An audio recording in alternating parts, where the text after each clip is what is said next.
Hello class, back to looking at chapter 12 PowerPoint slides. This is part 2 of our discussion, and we're talking about business tax credits for you operating a business. Now we talked back in chapter 2 about personal credits, and we noticed that we talked about refundable and non-refundable credits. Now, the thing about business credits is they are all non-refundable. These credits reduce the amount of tax that the business pays, or you would pay on the business income if you had that on your personal tax return. And they are designed to get businesses to do certain things. So the tax law offers a credit in order to give them incentive to do things that the government considers to be desirable, and allows them to subsidize these behaviors. Because if you spend money on something that they think you should, then a portion of that at least will go against what tax you owe. And that's the concept. So we're going to go through these pretty quickly because there's no way you're going to remember them. You're going to have to reference these back either in your textbook or the PowerPoints, the details of these.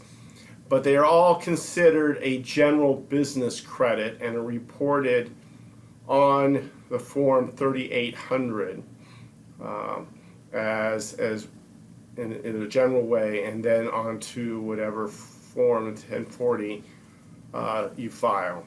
So first one is disabled access credit. The idea is we're trying to get businesses to small businesses in this case, so it only applies to those that have reached that criteria.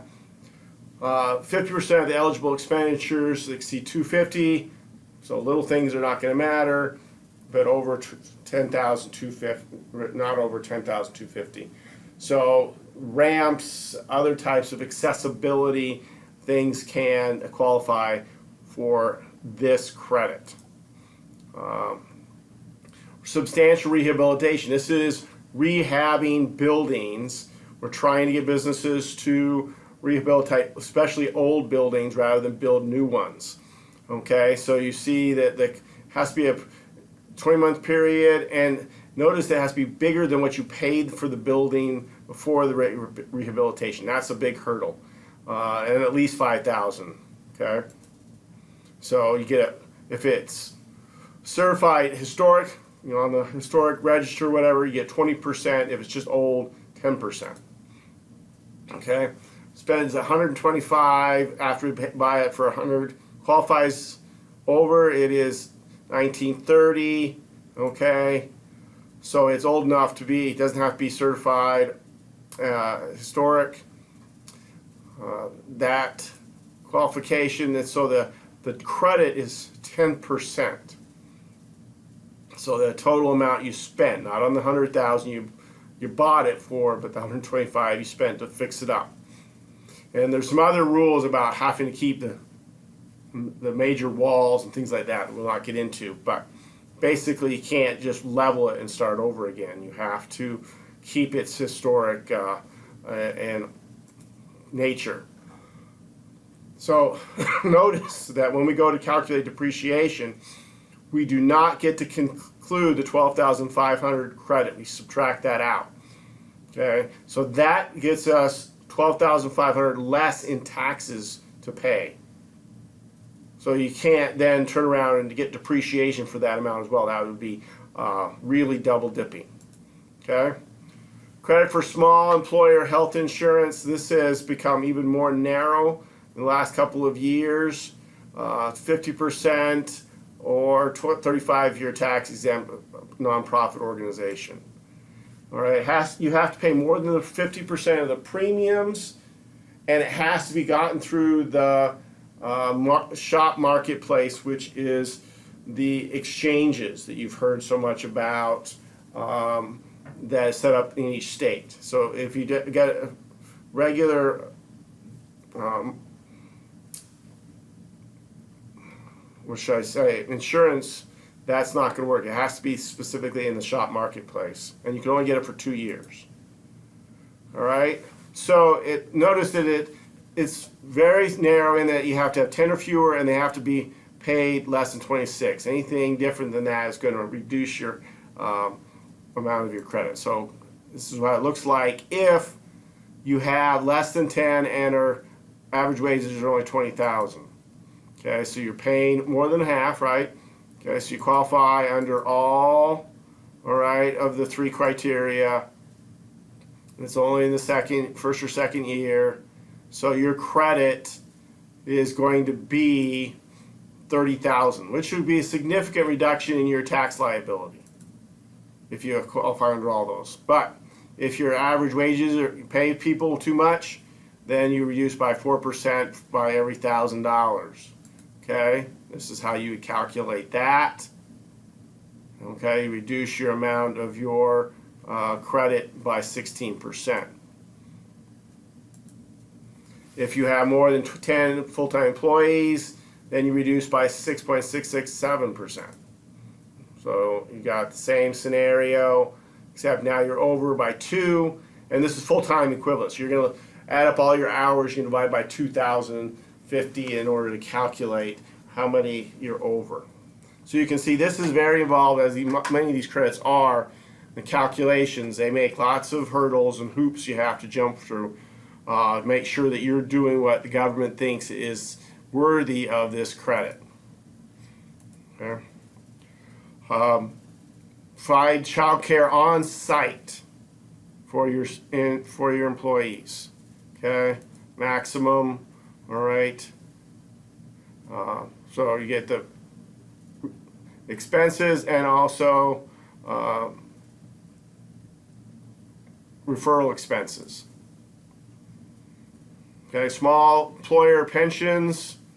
Okay, again, small businesses, startup costs for a new pension plan up to $500. All right, so not a big incentive there. Okay, the one that gets probably the most use and is the most complicated because it applies to lots of different situations. The idea is we're trying to give credits to employers to hire specific people who fit certain categories that generally are sometimes hard to employ. So you see the list 1 through 5, and then on this next side 6 through 10. Again, you're not going to remember all these. You're going to have to reference these back. Okay, but these are folks that are unemployed or veterans, things like that. And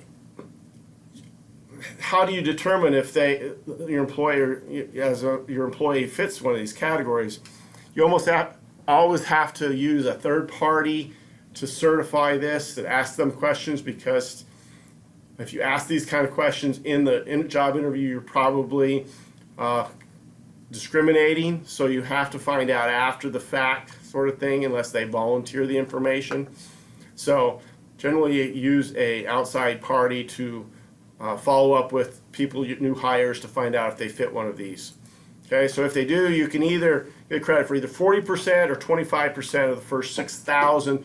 And when we talk about first year, that means any time in the 12 months from the date they are hired. All right, it doesn't matter if it's 2 different years. If part of that time was in 2017 and part of it's in 2018, as long as it's in the first 12 months they work. Okay, what determines if it's 40 or 25? 40 if they worked at least 400 years in that first year. Only 25 if they're really part-time. Okay, 120 to 399. So a couple of examples. They fit the criteria. Okay, maximum wage is 6,000. Okay, this time though, and the credit was 40%. They're under 400 hours, so they only get 25%. Okay, a little bit more about a couple of these different categories. Some are youth employees. Okay, only 3,000. Qualified veterans. This is a bigger category than just one. It has some other things inside of it. Unemployed veterans, wounded warriors or unemployed veterans with service-related disabilities, and those receiving food stamps. Okay, so now how much you can use for maximum, again, we're making this more complicated. It depends on how long they've been unemployed. So at least 6 months, you get to use 4,000. Remember, it was 6,000 for just anybody else. So this is for veterans that use 12, gets 14,000 if they've been employed for at least 6 months. If not, they're back to regular. At least 4 weeks, but less than 6 months, 6,000. You remember that's kind of the default. All right. The employer must hire a veteran who's been employed at least 4 weeks. All right. So nobody gets counted. They don't qualify if it's less than 4 weeks. If they have a disability, service-related disability, okay, then you can go, and they've been unemployed for at least 6 months, look at how much the amount bumps up. Less than 6 months, see, it's double if they have a disability. And there's no 4-week unemployment minimum. Okay, so here's some examples with did not have a related, and if they did, okay, 3 weeks in this example that didn't reach the 4 weeks one, so they don't qualify at all. And of course, if they had a disability, that wouldn't matter. Okay. Unemployment, food stamps. Okay, so in each of these, before we always hired them on January 1, so first year wages are very clear, but as I pointed out, it doesn't have to be in the same calendar year. So qualified ex-felon, first year pages were 22, 4,500 paid in 2017. Watch this.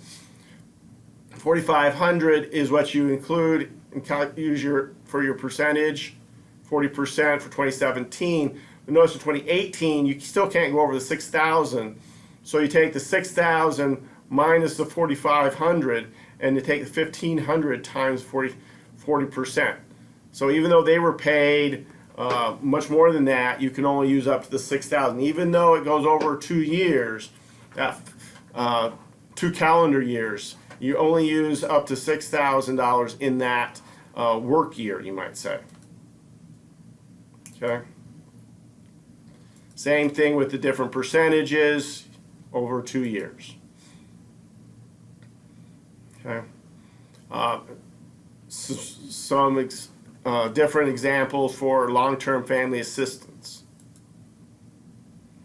And an example, 9,500 times 40%, but you can't go over 10,000, right? Okay. But you get the second year wages with this category. This is the only one that allows for the second years long-term family assistance, and it has to work 20 hours a week. It's had people hiring and then letting them go after the first year. So you added in the second year for at least the long-term family assistance program. New markets credit costs to be part of a qualified community development entity. I've never seen this in real life, but just so you're aware of that. And of course, any credit reduces your basis. The same thing with your wages for your work opportunity credit. One of the things you have to remember is anything you take, if you take 40% of that 6,000 and you take a credit for 2,400, you have to reduce your wages expense by 2,400. All right, so it's you can't double count it. You can't count it as an expense and count it as a credit. That would be against the rules. Okay, and that's our discussion of tax credits. Remember, you just can look these up in the textbook or back on these slides to find the details. You'll never remember all of them, so don't really try. Okay, just understand the outline of their basics.